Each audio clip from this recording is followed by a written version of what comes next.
ഒരിക്കൽ നിങ്ങൾ ശ്രദ്ധിച്ചിട്ടുണ്ടോ, നമ്മുടെ മക്കൾ നമ്മളെ നോക്കി നിൽക്കുന്ന ആ ചെറിയ കണ്ണുകളിലെ പ്രതീക്ഷ എന്താണ് എന്ന്? അത് വെറുമൊരു കാഴ്ചയല്ല, അതൊരു പ്രാർത്ഥനയാണ്. അച്ഛാ, എനിക്ക് നിങ്ങളെ വേണം. അമ്മേ, ഞാൻ നിങ്ങളിലൂടെയാണല്ലോ നാളെ നിങ്ങളുടെ അടുത്താണല്ലോ ഉറങ്ങുന്നത് എന്ന്. നമ്മളാണ് അവർക്കുള്ള ആദ്യ വീട്, ആദ്യ സുരക്ഷ, അതുമല്ലെങ്കിൽ ആദ്യത്തെ സ്വപ്നമെന്ന് പറയുന്നത്.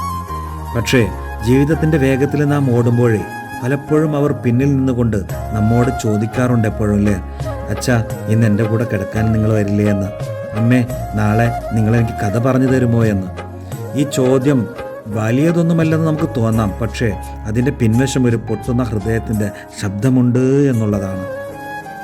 സമ്മാനങ്ങൾ കൊണ്ട് നാം അവരുടെ മുറി നിറയ്ക്കാം, ഒരു പക്ഷേ നമ്മുടെ സാന്നിധ്യം കൊണ്ട് മാത്രമാണ് അവരുടെ മനസ്സ് നിറയുന്നത് എന്ന് എത്ര പേർക്കറിയാം. ഒരു ദിവസം അവർ നമ്മോടൊപ്പം നടക്കാൻ കൈപിടിച്ച് കൂടെയുണ്ടാകും. കുറച്ച് വർഷങ്ങൾക്ക് ശേഷം അവരുടെ കൈ നമ്മുടേതിൽ നിന്നും പതുക്കെ പതുക്കെ വഴുതിപ്പോകും. അവർക്ക് പുതിയ ലോകങ്ങളും പുതിയ അഭിപ്രായങ്ങളും പുതിയ പുതിയ ബന്ധങ്ങളൊക്കെ ഉണ്ടായി തുടങ്ങും.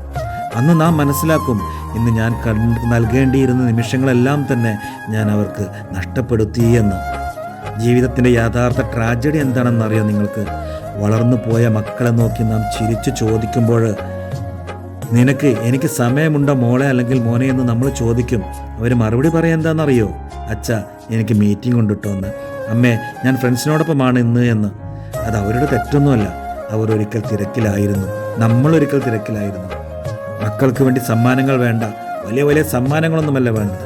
അവർക്ക് വേണ്ടത് നമ്മുടെ ശബ്ദമാണ്, നമ്മുടെ തോളിൽ തലവയ്ക്കാനുള്ള ആ നിമിഷമാണ് അവർക്ക് വേണ്ടത്. അരമണിക്കൂർ അവരുടെ കഥകൾ കേൾക്കാനുള്ള തയ്യാറെടുപ്പാണ് നമുക്ക് വേണ്ടത്. മക്കൾ വളർന്നു പോകും, പക്ഷേ ഇന്ന് ഞങ്ങൾ അവരോടൊപ്പം ചെലവഴിച്ച നിമിഷങ്ങൾ മാത്രം അവരുടെ ഹൃദയത്തിൽ ഒരിക്കലും വാടാതെ ഒരു പൂവായി അങ്ങനെ നിൽക്കുന്നുണ്ടാവും. അതുകൊണ്ട് സുഹൃത്തുക്കളെ, നിങ്ങളോട് എനിക്ക് പറയാനുള്ള ഒരു കാര്യം മാത്രമാണ് കേട്ടോ.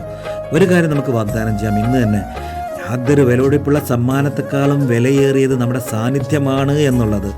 അത് തന്നെയാണ് അവർ ജീവിതകാലം മുഴുവൻ ചുമന്ന് നടക്കാൻ കഴിയുന്ന ഏറ്റവും ശക്തമായ അനുഗ്രഹവും എന്ന് പറയുന്നു. അതുകൊണ്ട് ഇന്ന് കൊടുക്കേണ്ട സ്നേഹം നിങ്ങൾ മാറ്റിവെക്കാതെ നാളേക്ക് മാറ്റിവെച്ചാൽ ആ സമയം പോകുമെന്നുള്ളത്. അതുകൊണ്ട് നിങ്ങൾ ഇന്ന് കൊടുക്കേണ്ട സ്നേഹവും നിങ്ങളുടെ സാന്നിധ്യവും ഇന്ന് തന്നെ അവർക്ക് കൊടുക്കാൻ നോക്കുക കേട്ടോ.